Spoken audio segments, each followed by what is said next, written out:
essa teologia reformada, especialmente a soteriologia, ela tem ganho bastante campo entre os pentecostais brasileiros, né? E alguns nomes de expressão nos Estados Unidos, como Dr. Wayne Gruden, John Piper, o próprio C.J. Mahaney, são calvinistas que creem na continuidade dos dons espirituais. Uhum. Como é que o senhor vê existe essa possibilidade de harmonizar essas duas coisas? Eu creio que sim.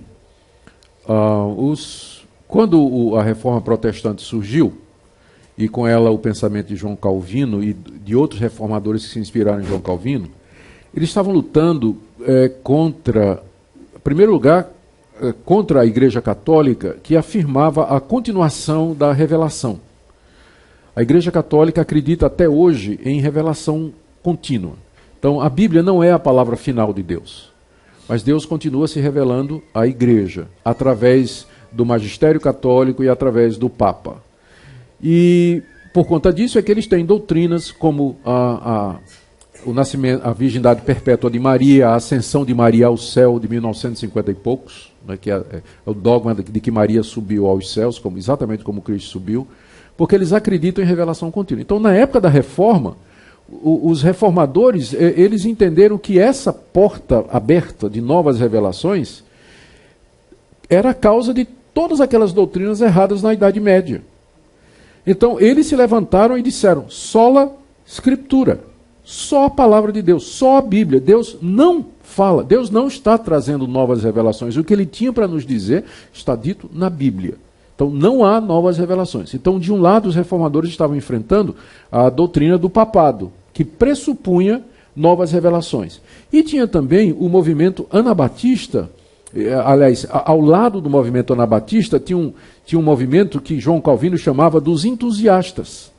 Era um grupo liderado por um profeta alemão chamado Müntzer, que dizia que Deus estava falando, naqueles dias da Reforma Protestante, exatamente como falou durante o período dos apóstolos. E esse pessoal deu tanta dor de cabeça aos reformadores quanto o pessoal da Igreja Católica. Então, hoje em dia, quando a gente pensa em reforma, a gente pensa só na Igreja Católica. E esquece que havia também uma outra frente, que era contra esses entusiastas. Calvino escreveu um livreto em francês, o título é Contra esses profetas que se intitulam de entusiastas, né?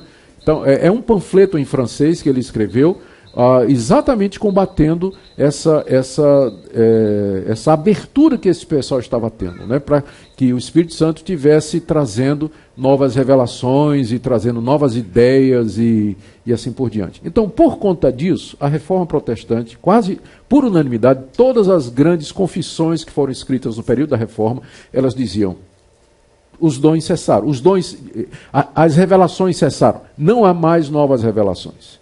Deus nos fala pela Bíblia e só, não fala por mais nada.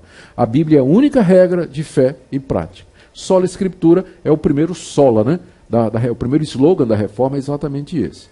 Então, isso foi entendido pelos calvinistas, né? E pelos reformados em geral, particularmente os calvinistas, como se referindo àqueles dons que no passado Deus concedeu, através dos quais vinha a revelação, o dom da profecia, o dom de milagres, o dom de línguas. Eles entendiam que estes dons eram revelacionais. Deus se revelava de uma forma extraordinária através do milagre, através das línguas, através das profecias. Então eles disseram, esses dons cessaram, porque eles fazem parte daquele período em que Deus estava se revelando. Agora que a Bíblia está completa, nós não temos mais esses dons revelacionais. Só que essa mais última geração de reformados, não é? Eles tentaram compreender isso um pouco mais acuradamente, especialmente à luz do movimento pentecostal, que está completando 100 e poucos anos, né? E eles, vários desses reformados, especialmente esse que você mencionou, que é uma linha dentro da reforma, né, que às vezes são chamados de novos calvinistas, né, exatamente porque uma das ênfases é essa daí, eles chegaram à conclusão seguinte: de fato, não há novas revelações. Mas o dom de línguas, por exemplo, ele não é revelacional. Ele não trazia nenhuma nova revelação. O dom de línguas era um milagre que acontecia em que a pessoa se dirigia a Deus numa língua que ele nunca tinha aprendido. Mas aquilo não trazia nenhum conteúdo novo. E Deus pode curar uma pessoa hoje. Isso não é nenhuma nova revelação, mas é um ato da misericórdia de Deus e da graça de Deus, se ele quiser abençoar pessoas. Então esse é o pensamento do John Piper, do Mark Driscoll, do Mahoney, o Carson menos um pouco, mas esses novos calvinistas, por assim dizer, eles continuam fiéis ao princípio da reforma protestante, eles não creem em novas revelações, mas eles estão abertos para, se Deus quiser, Deus pode dar esses dons, porque eles não implicam em nova revelação. A bronca é contra a nova revelação. Não tendo nova revelação, então não haveria dificuldade. Não é? Então, a Igreja Presbiteriana do Brasil, ela tem uma pastoral sobre esse assunto. Da década de 90, eu participei na elaboração, na época o Caio Fábio participou comigo, né? Nós elaboramos o texto dessa pastoral, e o Weber Pai, né? O Weber Pai participou disso aí também. O Weber Filho ainda estava fazendo xixi nas calças nessa época, né? Na fralda, né? Ainda era bem menino nessa época.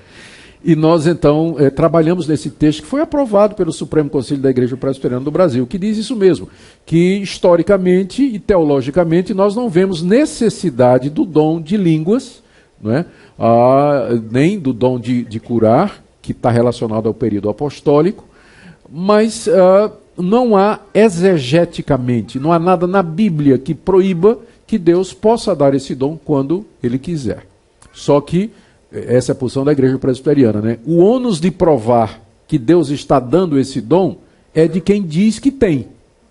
Então ele vai ter que provar que o dom está de volta. E para fazer isso ele vai dizer, está de acordo com a Bíblia. 2, no máximo 3, em sequência, e tem interpretação. Se for todo mundo falando ao mesmo tempo, não me peça para acreditar. Mas se for, tem que ser de acordo com o que a Bíblia diz. Então essa é a posição da Igreja Presbiteriana, que é a minha posição também.